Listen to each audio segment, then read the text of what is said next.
Oi!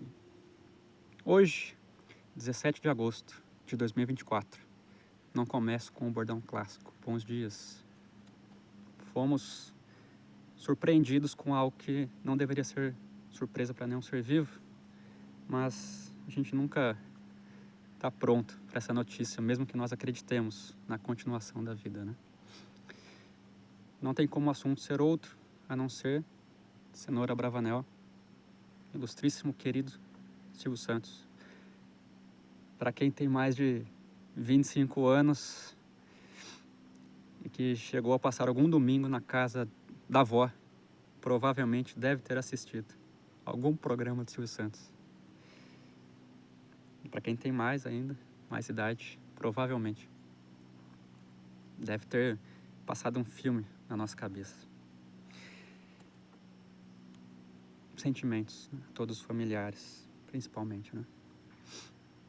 Hoje eu quero trazer palavras que já estão bem disseminadas deles mesmos, só que eu queria tecer alguns comentários do quanto que ele era um ser extremamente evoluído.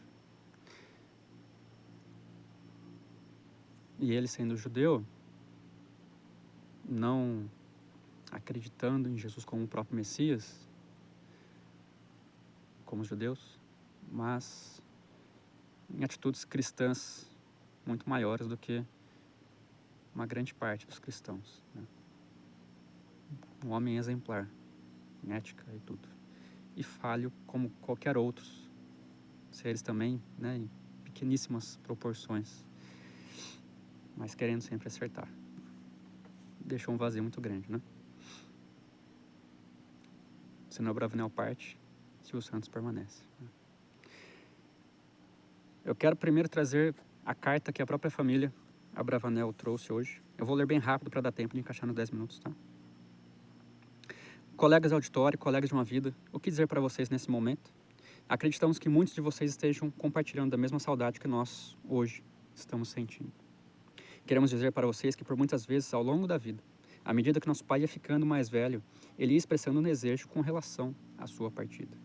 Ele pediu para que assim que ele partisse, que o levássemos direto para o cemitério e fizéssemos uma cerimônia judaica. Ele pediu para que não explorássemos a sua passagem. Ele gostava de ser celebrado em vida e gostaria de ser lembrado com a alegria que viveu. Ele nos pediu para que respeitássemos o desejo dele. E assim vamos fazer. Por esse motivo, pedimos a compreensão de todos vocês, de guardar na memória tudo de bom que ele fez e de tantas alegrias que ele nos trouxe ao longo dos anos. Ele foi muito feliz com tudo que fez e sempre fez tudo do fundo do coração. Ele amou o Brasil e os brasileiros, com muito carinho e respeito a todos vocês, família Abravanel. Cerimônia judaica. Silvio vem de origem judia. A cerimônia judaica ela é mais comedida. Ainda mais o Silvio, que era uma pessoa comedida, aí ficou assim, para a família. Ele pediu para que não explorássemos a sua passagem. Que ser evoluído, né? Enquanto muitos se aproveitariam para, às vezes, até fazer dinheiro com isso, ele mantendo a de quem que é a honra, né? Gostaria de ser lembrado com a alegria que viveu. Desafio você lembrar de Silvio Santos sem ser ele sorrindo. Não tem como, né? E sempre fez tudo do fundo do coração. Esse é o segredo da vida. Um dos segredos da vida. Como dizia Fernando Pessoa, ser por inteiro em tudo que fazes, né? Agora uma palavra, um texto do próprio Silvio. Se eu amanhã não tiver mais nada, mas se eu tiver a minha voz, eu no Rio com 14 anos era camelô e vendia canetas e outras mercadorias em português. Agora, eu vendo em português, em castelhano e também vendo em inglês. Mas dá para vender caneta e dá para ganhar vida, porque eu não como mais do que as minhas torradas, para não engordar. Não visto mais do que as minhas camisas, 3 ou 4 que eu gosto. E eu não calço mais do que 2 ou 3 sapatos que eu gosto, embora tendo 50. A simplicidade de um ser grande. Quanto maior é o ser, mais simples ele é. Percebe que a riqueza não está no dinheiro, mas está no ser, na simplicidade. Mais rico não é aquele que tem mais, mas é aquele que precisa de menos. Um outro texto dele. Eu não nasci dono de televisão. Eu fui dono de televisão porque os donos de televisão fecharam as portas para mim. Quando se fecha uma porta, Deus abre uma janela. Não nasci dono de televisão, nasci animador de programas. Continuaria sendo animador de programas se os homens não fossem tão vaidosos, tão poderosos. Sou um homem vaidoso pela minha condição de animador, mas não quero ser um homem poderoso. Sou poderoso em minha consciência. Realmente costumo ter mais vitórias do que derrotas, por uma razão. Quando o ser humano está com a razão, Deus é o seu advogado. Ninguém vence o ser humano quando ele tem razão. Quando o ser humano não está com a razão, Deus é o juiz e o demônio é o advogado de quem está com a razão. Quem tem razão, forte ou fraco, sempre vence. O bem sempre vence o mal.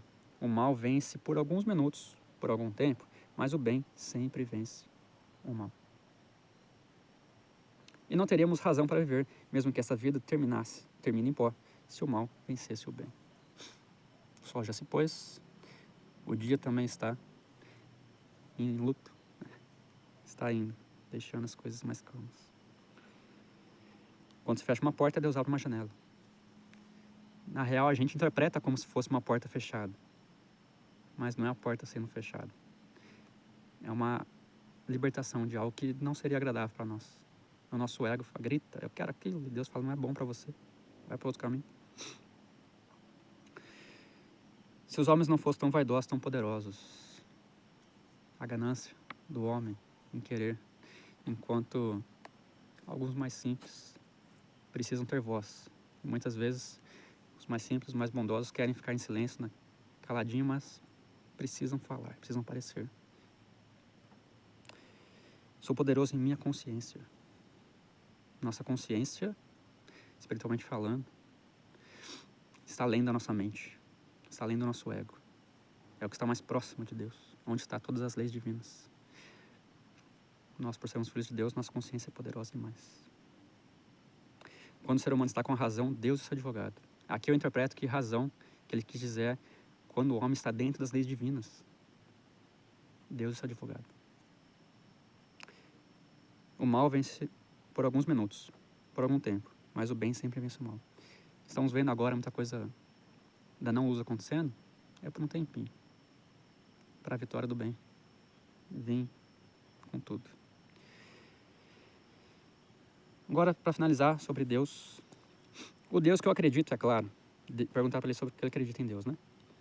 Deus me deu saúde, Deus me dá raciocínio, Deus me deu consciência que me rege primeiro, razão que me rege em segundo e coração que me rege em terceiro.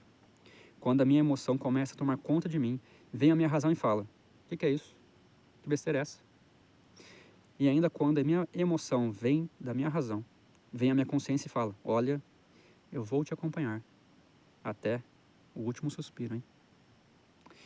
Então a minha razão policia a minha emoção, e a minha consciência policia a minha razão e a minha emoção. Então, eu me preocupo com hoje, só hoje. Amanhã, se eu tiver saúde, e esse Deus que pode ser o meu Deus, que pode ser o Deus que está dentro de cada um de nós, que pode ser o Deus da natureza, o Deus natureza, o Deus dos ecologistas, que pode ser o Deus dos budistas, não importa.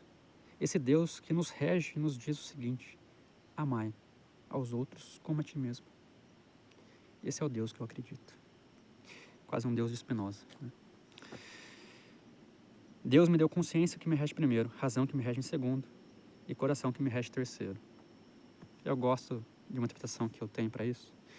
A consciência, como eu falei, é o que está mais próximo, né, da fonte. Poderia ser até o nosso eu superior, o eu sou, presença divina. A razão, que está próxima ali, é o coração em terceiro. E a razão aqui, se a gente for tomar como ego, personalidade. Quando o ego sai, a nossa razão sai, o coração se encaixa na nossa consciência. E o nosso coração está puro, e a gente pode seguir o nosso coração. Preocupar com hoje, o amanhã não existe. E se for faltar amanhã, você não acredita em Deus? Deus não te dá tudo, assim como dá para os lírios do campo. Deus que está dentro de nós. Acreditemos nisso. O reino de Deus está dentro de vós.